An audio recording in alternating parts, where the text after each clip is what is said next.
Hi!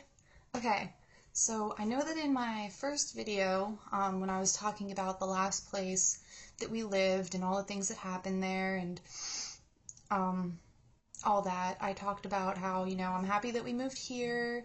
I don't feel anything here.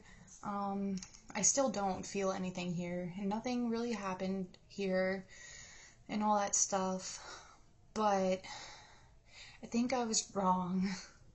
Um, Nothing scary, like really scary, has happened here. I still don't really feel anything here. At least I don't feel anything bad. Um, I'm not scared or anything, and I don't feel threatened. But there are things that have happened here. And one thing in particular that, like, literally just happened was what kind of pushed me to do this video and really made me start thinking. But, like, all of the things that happened leading up to this thing, I kind of just wrote off because I was like, well, what are the odds of us moving from one haunted place to another?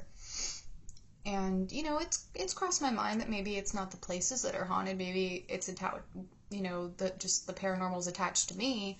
But this last thing that happened when I wasn't even here, so I'm assuming that it's attached to the apartment. But I'm gonna go ahead and start from the very beginning, from the time that we moved in, and talk about the things that have happened here. There's not a lot, like really there's not a lot, and it's nothing too bad. A little creepy, but nothing really that bad. So the first thing that started happening was when we first moved in here. I think it was the day after we moved in here. Hubby was at work.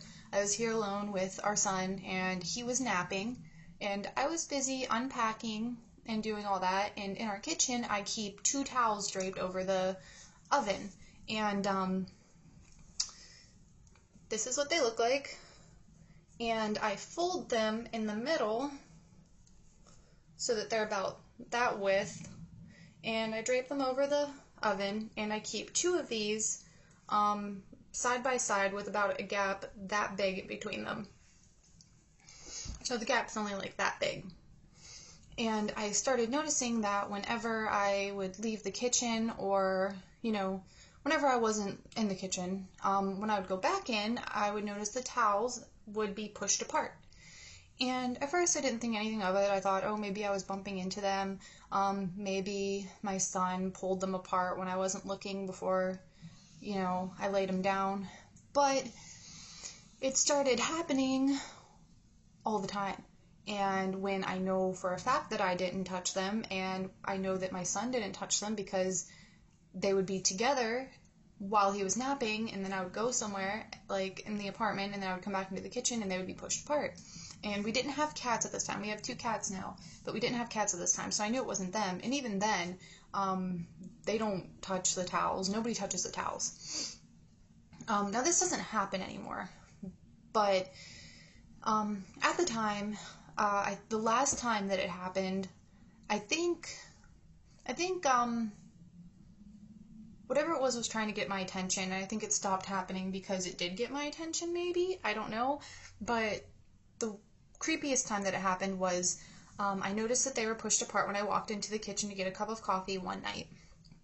And my son was sleeping, hubby was at work, and I pushed them back together. I literally just pushed them back together.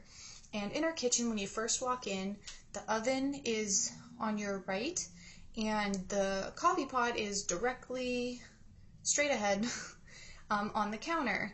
And then the fridge is right next to the counter that the coffee pot is on. Oh God, I can't talk. But so if you're at that counter or opening the fridge, your back is turned towards the oven, basically. But when you go to close the fridge door and you walk back this way towards the coffee pot, you can see the oven, if that makes sense. So I just pushed them back together, and I walked over to the coffee pot, filled my cup, and walked over to the fridge to get the cream out. And as I turned to go put the cream in my coffee, they were pushed apart again. In the time that it took for me to put coffee in my cup and take 2 steps to the fridge, they were pushed apart again, right behind my back. That made me jump a little bit. It was creepy that I just fixed them, and then when I turn around, they're apart again. And I kind of said, as I walked over to put them back together, whatever's here, whatever's doing this, please stop, because it's getting annoying. Like, I wasn't scared. I was just getting irritated that I had to keep fixing them, because I like things to be in order. And I was like, it's getting annoying, please stop. And it stopped after that. It didn't happen again after that, so that was kind of weird. The next thing that happened after that was I was in the kitchen, and hubby was in the bathroom, and my son was, and it was late at night, he was in bed, and sometimes when we put him to bed, he'll be quiet for a little bit, and then he'll decide to get up and play for a little bit before he falls back asleep. And I heard him playing, or no, he started crying. And I was in the kitchen, and I was getting ready to go check on him. And while I was in the kitchen, finishing up whatever I was doing, it might have been dishes, I heard in a very, very deep voice, not like deep demonic, almost deep, like just like an older man, just a deep voice, say, and this is exactly how it was said. My son's name is Riley, by the way, and this is exactly how it was said. Don't make fun of me. But he said, and it was really loud too. I could hear it from the kitchen, and it was coming from the direction of his room. But it said, I'm not even going to try to do the voice. It said, "My Riley boy, I adore you." That's how it was said, in a very deep man voice. And at first I thought it was hubby, but it didn't sound like him. But I thought he was just doing like a weird voice. And I noticed he was still in the bathroom, and I don't know why he would be saying that while he was in the bathroom. And also, after that was said, my son stopped crying. So I don't know what that was. I thought maybe it was a family member watching over him. I don't know.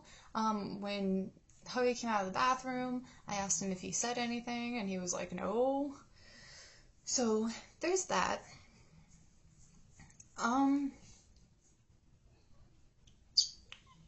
Trying to think if there was more that happened before I say the most recent thing that happened. I think that was pretty much all the small stuff. Like I said, not a lot has happened, but noticeable stuff. So, alright, we'll just get to the most recent thing.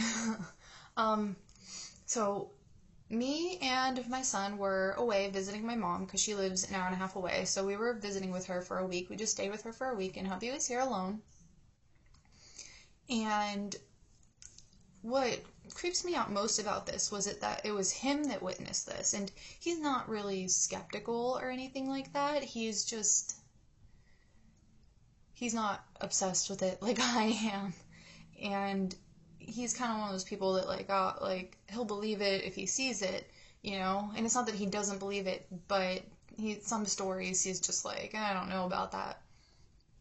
But he was here alone, and my son's door is broken because he decided to lock himself in his room one morning, and hubby had to kind of break it down to get in. And it doesn't close, it doesn't latch, I don't know, it doesn't catch on, it doesn't shut. It kind of hits against a piece of wood and won't shut all the way. So, to keep our son's door shut while he's in bed sleeping at night, we use this tie, and I have it tied to his door knob, and I pull his door shut, and I tie that to the closet doorknob that's right there, and that's how we keep it shut when he's in there, at night, when he's sleeping at night, because he's not the type of child that will just stay in bed. He will get up and wreak havoc on the apartment during the night, so we have to keep his door shut. But while we were gone, two things happened. Hubby said that he was walking past the hallway, and my son's room is right at the end of the hallway, so when you walk from the living room to the kitchen, you pass the hallway that has the bathroom door, our bedroom door, and my son's door at the end of the hallway. And he said that as he was walking by, he looked down, and he saw, what looked like a person walk across the door. He said it looked like a figure, like it looked like a person that walked across the door, which there's just a wall right on the side of the door, and then like, you know, so it's like, where were they walking from? I don't know. And he looked, and there was nobody there. And then the other thing that happened was, to keep the cats out of my son's room, he would pull his door shut with that tie, and he would wrap it around the doorknob. He didn't tie it, but he would wrap it around enough so that the cats couldn't push the door open. And he would do it, and then he would just go to the bathroom real quick, and as soon as he was coming out of the bathroom, his door would be wide open. He said that he wrapped it enough to where it shouldn't have come unwrapped. So that's what kind of pushed me to do this video, because it caught me off guard, because we noticed that before me and my son went away to my mom's, he would, after we'd lay him down, he would get up and he would turn his bedroom light on, and we would turn it off, and then he would just get up and turn it on. So it got to the point that we would just let him fall asleep before we would go in and turn it off.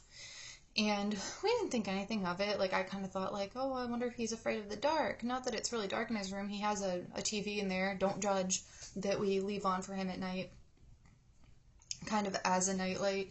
And if he can't sleep, he can look at it. I grew up with a TV in my room, and I'm fine.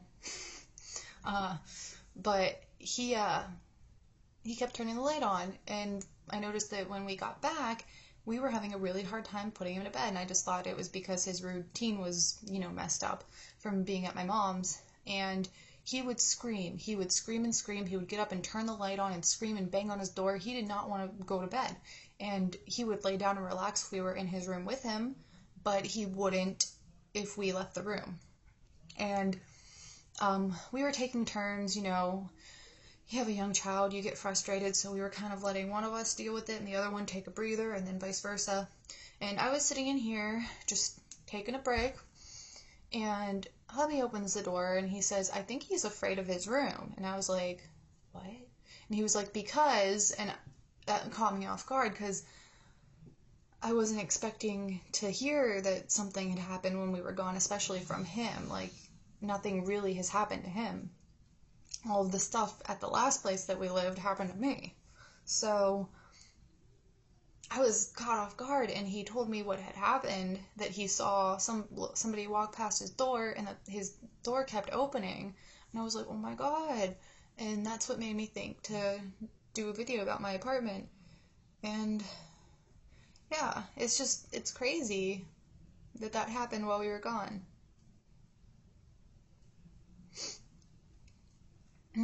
Crazy. But yeah, nothing really has happened since. Oh, I know something that happened. This happened last night, I think, or the night before, was I heard knocking on my window, and we are on the second floor.